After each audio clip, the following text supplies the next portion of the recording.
So we've done all of our pre-work, and now it's the day for us to visit our seller's home so we can actually see the home for ourselves. Here we go. Allow the seller to show the home. So again, once you get there, allow them to show you each room. Allow them to show you all of the things that they like about the home. Allow them to show you some of their concerns about the home. If something is damaged, allow them to just show the home. Just be a part of that process and just really be present and listen to them thoroughly. And because you're going to be able to observe whether or not that home is, again, a turnkey home, or is it a well-aged home. So keep that in mind while you're looking and observing. Once you go through your walkthrough and you see the entire home, now it's time to sit down at the table with your seller and to begin discussing the comps in the area. So this is when you pull out all of your prints of the comps in the area so you can have a tangible point of reference to what the market looks like in their neighborhood and in their radius. Next thing you want to do, and I'm sorry, I'm looking at my piece of paper in my notes, is share tips.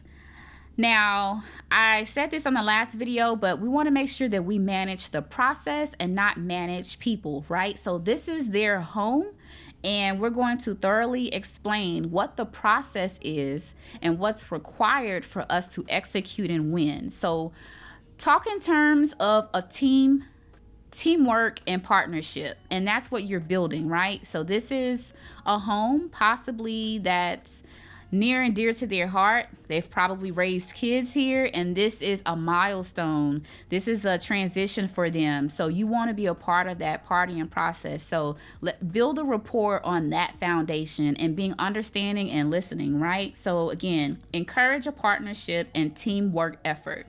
So not only you as a realtor have responsibilities, but you also want to lay on the line action items and responsibilities for the seller, because you cannot do it all. It is and will be a team effort. Removing the items attached to the walls of the home.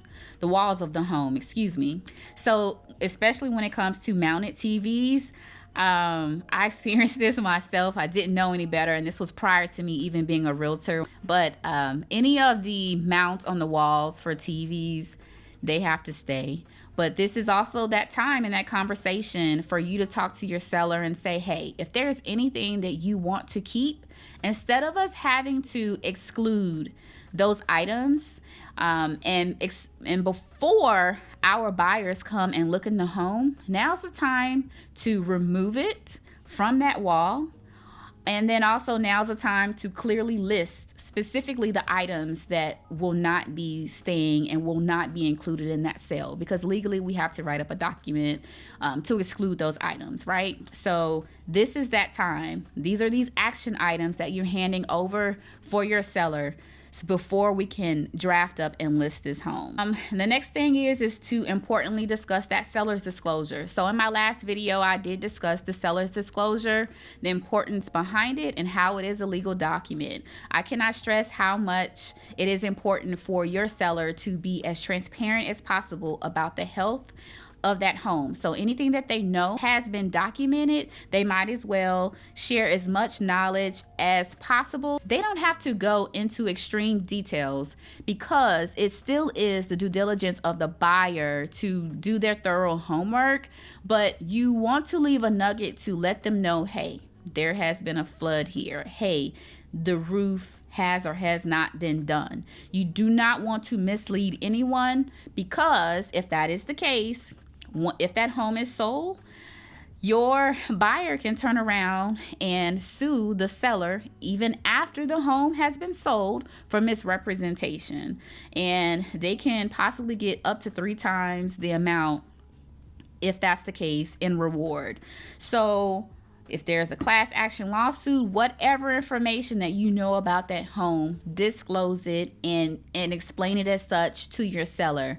Again, there's a certain way on how to do things and how to word things to leave that responsibility up to them, but to not say it at all, that's something that's completely different, and we don't want to do that. The next thing is to determine, is there a need or a budget for repairs. So by this time, again, the first thing that you did, you've walked through that entire home. So did you observe whether or not there needs to be repairs? Is there a budget for repairs? How long is it going to take your sellers to make those repairs? That will also gauge how soon we'd be able to list that home on the market. That'll also gauge whether or not they want to sell that home as is, because if that is the case, if they want to sell it as is, then we're going to have to consider and include and accommodate those repair amounts within that price point.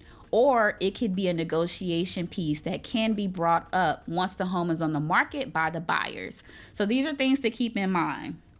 Okay, curb appeal. Curb appeal is everything. If your seller wants their home to be sold very swiftly, they're going to have to be a part of the party and the work. So if there's yard work that needs to be done, if there's flower bed work that needs to be done, if there's trees that needs to be trimmed, whatever it needs to be, power washing, let's get that done. If there's painting that needs to be done, let's get that done if it is within budget.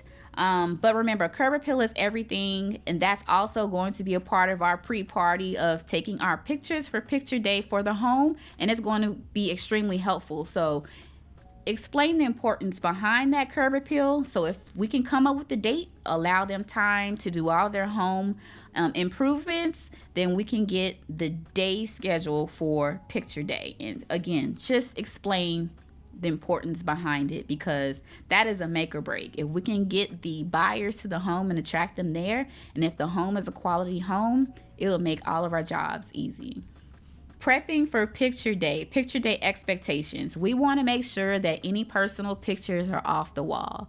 We want to make sure that if they are moving, if they can, maybe move some of the furniture into the garage to give the model home feel. Less is best. What else can they do? Again, make sure the yard work is done.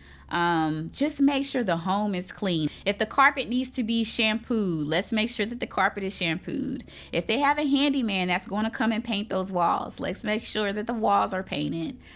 We want to make sure that we put our best foot forward and we are prepping for such. So after you go through all of this, you will have a better understanding of what our timeline is like. If we find out that, hey, that this home is a turnkey home and they've already done a lot of the hard work, meaning preparing the home for picture day or preparing the home to show, then we may be prepared to go ahead and list this home on the market within the next 4 to 7 days, right? Now, if we find out that, hey, there's a little home improvement work that needs to be done before picture day, then that means that they may need a little time. So between scheduling, maybe their local handyman doing yard work and all that great stuff, that can push out everything between 2 to 4 weeks, just depending on how everything comes full circle into completion. So depending on that time, that's going to be our schedule. I schedule picture day. Get through picture day and we get some successful pictures. We're now going to prep for listing day. Listing day is going to be our go live day and the day that our home is listed on the market. Share a few nuggets with them and let them know that the hot day to list the home is on Thursdays. To be honest, every day is pretty much a hot day, but typically Thursdays is because it's midweek. And for all of the buyers that are working through the week, they may not have time to go look at homes during the week. So you want to give the agents enough time to prep their listings so they can go out on the weekend.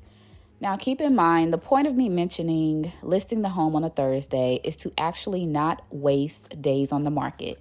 Days on the market kicks off the first day that you list your home within the MLS system. So if you list your home on a Monday and the activity of traction doesn't pick up until closer towards the end of the week, then you're kind of wasting days. Again, every day is a great day to list a home. However, as I mentioned in the video, a lot of traction picks up on Thursday and after.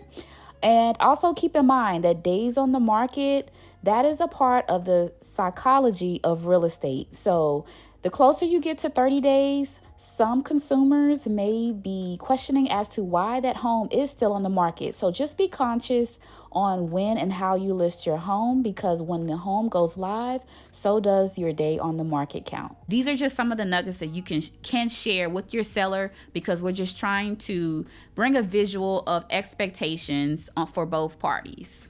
So that's it. Thank you for watching, and on to the next video.